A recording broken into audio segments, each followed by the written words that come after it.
So plus two കഴിഞ്ഞതിന് ശേഷം emergency and trauma care എന്ന് പറയുന്ന ഒരു കോഴ്സ് എടുത്ത് പഠിക്കാനായിട്ട് ആഗ്രഹിക്കുന്ന സ്റ്റുഡൻസിനുള്ള ഒരു ബെസ്റ്റ് ഓപ്ഷനായിട്ടാണ് ഞാനുള്ളത്. കറന്റിലി ഞാനുള്ളത് മംഗലാപുരത്തുള്ള യൂണിറ്റി ഹോസ്പിറ്റലിന്റെ എമർജൻസി കെയർ ഡിപ്പാർട്ട്മെന്റ് ഫ്രണ്ടിലായിട്ടാണ് ഉള്ളത്. ഈ ഒരു കോളേജ് വരുന്നതെന്ന് പറഞ്ഞു കഴിഞ്ഞാൽ മാംഗ്ലൂർ സിറ്റിയുടെ ഉള്ളിലാണ്. സോ ഈ മാംഗ്ലൂർ സിറ്റി എന്ന് പറഞ്ഞു കഴിഞ്ഞാൽ കേരള ബോർഡറായിട്ടാണ് ഇരിക്കുന്നത്. നമുക്ക് കേരളത്തിൽ നിന്ന് വരാനായിട്ട് ഡെയിലി ഏകദേശം 5 മുതൽ 6 ട്രെയിൻ അവൈലബിൾ ആയിട്ടുള്ള ഒരു സ്ഥലമാണ് മാംഗ്ലൂർ എന്ന് പറഞ്ഞു കഴിഞ്ഞാൽ. പിന്നെ അത് കൂടാണ്ടുള്ള ഏറ്റവും വലിയൊരു കാര്യം എന്ന് പറഞ്ഞാൽ നമ്മുടെ ഈ കോളേജ് ഇരിക്കുന്നത് മാംഗ്ലൂർ റെയിൽവേ സ്റ്റേഷനിൽ നിന്ന് ജസ്റ്റ് ഒരു 3 കിലോമീറ്ററിനകത്തുള്ള ഡിസ്റ്റൻസ് മാത്രമാണ് നമ്മുടെ ഒരു കോളേജിനുള്ളത്. കറന്റ്ലി പാരാമെഡിക്കൽ സെക്ടറിൽ വൺ ഓഫ് ദ ബെസ്റ്റ് കോഴ്സാണ് emergency and trauma care. Normally നമ്മുടെ സ്റ്റുഡൻസ് കൂടുതൽ കേട്ടിട്ടുണ്ടാവുന്ന കോഴ്സസ് എന്ന് പറഞ്ഞാൽ റേഡിയോളജി, MLT, അതുപോലെ അത് കൂടാണ്ട് operation theatre and anaesthesia technology ഇത്തരത്തിലുള്ള കോഴ്സുകളായിരിക്കും. പക്ഷേങ്കിൽ കറന്റ്ലി നമുക്ക് അവൈലബിൾ ആയിട്ടുള്ളതിൽ വെച്ചിട്ട് ഏറ്റവും ബെസ്റ്റ് ആയിട്ടുള്ള ഒരു ചോയ്സ് എന്ന് പറഞ്ഞു കഴിഞ്ഞാൽ എമർജൻസി ആൻഡ് ട്രോമ കെയർ ആണ്. എമർജൻസി ആൻഡ് ട്രോമ കെയറിന്റെ സാധ്യതകൾ വളരെ കൂടുതൽ സാധ്യതയുള്ള കോഴ്സാണ്. ബിക്കോസ് വേറൊന്നല്ല, ഇപ്പോൾ ഒരു എമർജൻസി ഡിപ്പാർട്ട്മെന്റിനകത്ത് വരുന്ന ജോലി എന്ന് പറഞ്ഞു കഴിഞ്ഞാൽ ഒരു പേഷ്യന്റിന് ആളുടെ ഹോമിൽ നിന്നോ അല്ലെങ്കിൽ ഒരു ആക്സിഡന്റ് നടക്കുന്ന സ്ഥലത്ത് നിന്നോ അല്ലെങ്കിൽ എന്ത് ചെയ്യുക, ഹോസ്പിറ്റലിന്റെ ഔട്ട്സൈഡിലുള്ള ഒരു സറൗണ്ടിങ്ങിൽ നിന്ന് ഒരു പേഷ്യന്റിനെ പിക്ക് ചെയ്ത് കൊണ്ടുവന്ന് ഈ എമർജൻസി ഡിപ്പാർട്ട്മെന്റിൽ എത്തിക്കുന്നത് വരെയുള്ള കാര്യങ്ങളാണ് ഒരു എമർജൻസി കെയർ ടെക്നീഷ്യന്റെ ജോലി എന്ന് പറഞ്ഞു കഴിഞ്ഞാൽ. ദെൻ എമർജൻസി കെയർ ടെക്നീഷ്യന്റെ അടുത്ത ജോലി എന്ന് പറഞ്ഞു കഴിഞ്ഞാൽ ഈ എമർജൻസി കെയറിൽ വരുന്ന പേഷ്യന്റിന് വേണ്ട ബേസിക് ആയിട്ടുള്ള കാര്യങ്ങൾ കൊടുക്കുക, അതായത് ഫസ്റ്റ് എയ്ഡ് പോലുള്ള കാര്യങ്ങൾ കൊടുക്കുക എന്നത് കൂടെ ഒരു എമർജൻസി കെയർ ടെക്നീഷ്യന്റെ ജോലിയായിട്ട് വരും. അതായത് ഓരോന്നല്ല, ഇപ്പോൾ ഒരു ആക്സിഡന്റ് നടക്കുകയാണ്, ഇപ്പോൾ ഒരു ആക്സിഡന്റ് നടക്കുന്ന സ്ഥലത്ത് പോയിട്ട് എന്ത് ചെയ്യുക, പേഷ്യന്റിനെ പിക്ക് ചെയ്തതിനു ശേഷം എന്ത് ചെയ്യുക, ഇവിടെ കൊണ്ടുവരിക. ഇൻ ബിറ്റ്വീൻ എന്ത് ചെയ്യുക, ആംബുലൻസിലായിരിക്കാം ചിലപ്പോൾ കൊണ്ടുവരുന്നത്, ഇല്ലെങ്കിൽ ചിലപ്പോൾ എന്ത് ചെയ്യുക, ഇനി എയർ ആംബുലൻസിൽ വരെ കൊണ്ടുവരാനായിട്ടുള്ള സാധ്യതകളുണ്ട്. സോ ഇൻ ബിറ്റ്വീൻ വരുന്ന എല്ലാ കാര്യങ്ങളും ചെയ്യുന്നതെന്ന് പറഞ്ഞു കഴിഞ്ഞാൽ ഒരു എമർജൻസി കെയർ ടെക്നീഷ്യനാണ് ചെയ്യുന്നത്. അതുകൊണ്ട് തന്നെ EMT ടെക്നീഷ്യന്റെ വേക്കൻസി എന്ന് പറഞ്ഞാൽ വളരെ കൂടുതലാണ്. ഈവൻ എന്ത് ചെയ്യാൻ പറ്റും, അവർക്ക് നമ്മുടെ നാട്ടിലുള്ളത് പോലെ 108 ആംബുലൻസുകളിലോ അത് കൂടാണ്ട് നോർമൽ ആയിട്ടുള്ള ആംബുലൻസുകളിലൊക്കെ അവർക്ക് വർക്ക് ചെയ്യാനായിട്ട് സാധിക്കും.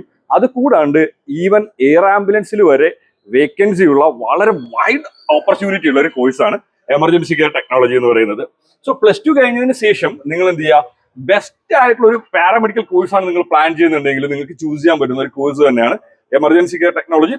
സോ നമുക്കൊരു കാര്യം ചെയ്യാം, നമുക്ക് എന്ത് ചെയ്യാം, നമുക്ക് ഹോസ്പിറ്റലിന്റെ അകമൊക്കെ കാണാം. ഇത് കഴിഞ്ഞതിന് ശേഷം ഞാൻ നിങ്ങളെ കോളേജ് കാണിക്കുന്നുണ്ട്. രാവിലെ നമ്മൾ യൂണിറ്റി ഹോസ്പിറ്റലിൽ എത്തിയിട്ട് വണ്ടി ആദ്യം പാർക്ക് ചെയ്യാൻ നോക്കിയത് ഉള്ളിൽ തന്നെയാണ്. പക്ഷെ ഉള്ളിൽ നല്ല തിരക്കായതുകൊണ്ട് തന്നെ ഉള്ളിൽ പാർക്ക് ചെയ്യാനായിട്ട് സാധിച്ചില്ല. അപ്പൊ ഞാനും ആ ജെറിയും കൂടെ പോയിട്ട് പുറത്ത് വണ്ടി പാർക്ക് ചെയ്തിട്ട് നേരെ ഹോസ്പിറ്റലിലോട്ട് നടന്നു വരാണ്. ഇതാണ് നമ്മുടെ യൂണിറ്റി ഹോസ്പിറ്റൽ എന്ന് പറയുന്നത്.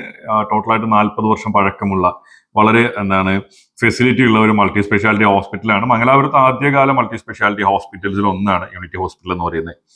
സോ പ്ലസ് ടു കഴിഞ്ഞതിന് ശേഷം പാരാമെഡിക്കൽ കോഴ്സ് എടുത്ത് പഠിക്കാനായിട്ട് ആഗ്രഹിക്കുന്ന വിദ്യാർത്ഥികൾക്ക് ചൂസ് ചെയ്യാൻ പറ്റുന്ന ബെസ്റ്റ് ആയിട്ടുള്ള ഒരു ചോയ്സ് തന്നെയാണ് എമർജൻസി കെയർ ടെക്നോളജി എന്ന് പറയുന്നത്. എന്തുകൊണ്ടാണ് എമർജൻസി കെയർ ടെക്നോളജിക്ക് ഇത്രയേറെ വേക്കൻസി ഉള്ളത്, അല്ലെങ്കിൽ എന്തുകൊണ്ടാണ് ഇത്രയേറെ സാധ്യതയുള്ളത് എന്ന് എല്ലാ വിദ്യാർത്ഥികൾക്കും ചിന്തിക്കുന്നുണ്ടാവും. മെയിൻ ആയിട്ടുള്ള ഒരു കാര്യം എന്ന് പറഞ്ഞു കഴിഞ്ഞാൽ നോർമലി ഉള്ള എല്ലാ പാരാമെഡിക്കൽ കോഴ്സുകളും നമ്മൾ ഒരു ഡോക്ടറിന്റെ അസിസ്റ്റന്റ് ആയിട്ടോ അല്ലെങ്കിൽ ഒരു ക്ലിനിക്കിലോ ഒക്കെ ആയിരിക്കും വർക്ക് ചെയ്യാനായിട്ട് പോകുന്നത്.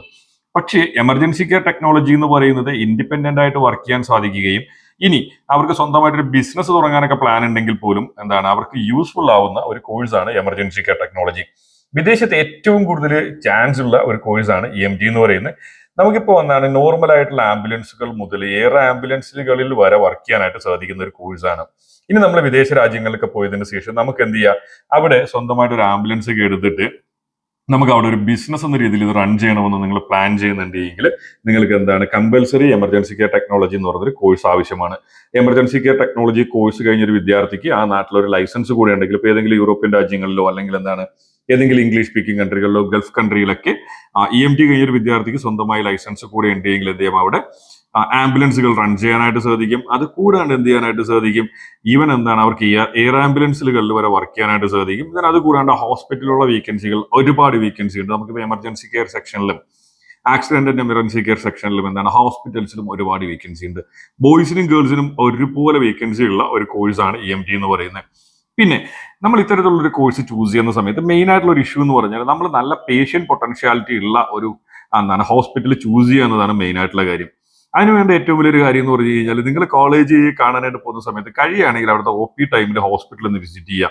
ഇപ്പോൾ OP ടൈമിൽ നിങ്ങൾ പോകുന്ന സമയത്ത് OPയിൽ നല്ലപോലെ പേഷ്യൻസ് ഉണ്ട് എങ്കിൽ അത് ആ ഒരു ഹോസ്പിറ്റലിന്റെ ടോട്ടൽ പൊട്ടൻഷ്യാലിറ്റിയാണ് കാണിക്കുന്നത്. ഞാനിപ്പോൾ കയറാനായിട്ട് പോകുന്നത് ഇവരുടെ ജനറൽ മെഡിസിൻ ഡിപ്പാർട്ട്മെന്റിലാണ്. ഞാൻ കയറി വന്നപ്പോൾ അവിടെ കിടന്ന ചെരുപ്പുകളൊക്കെ നിങ്ങൾ കണ്ടിട്ടുണ്ട്. അതുപോലെ എന്തുണ്ട്, പേഷ്യൻസ് അവൈലബിൾ ആണ്. സോ എന്താ +2 കഴിഞ്ഞതിന് ശേഷം നിങ്ങൾ നല്ലൊരു പാരാമെഡിക്കൽ കോഴ്സ് പ്ലാൻ ചെയ്യുന്നുണ്ടെങ്കിൽ നിങ്ങൾക്ക് ചൂസ് ചെയ്യാൻ പറ്റുന്ന ഏറ്റവും ബെസ്റ്റ് ആയിട്ടുള്ള ഒരു ചോയ്സ് തന്നെയാണ് എമർജൻസി കെയർ ടെക്നോളജി എന്ന് പറയുന്നത്.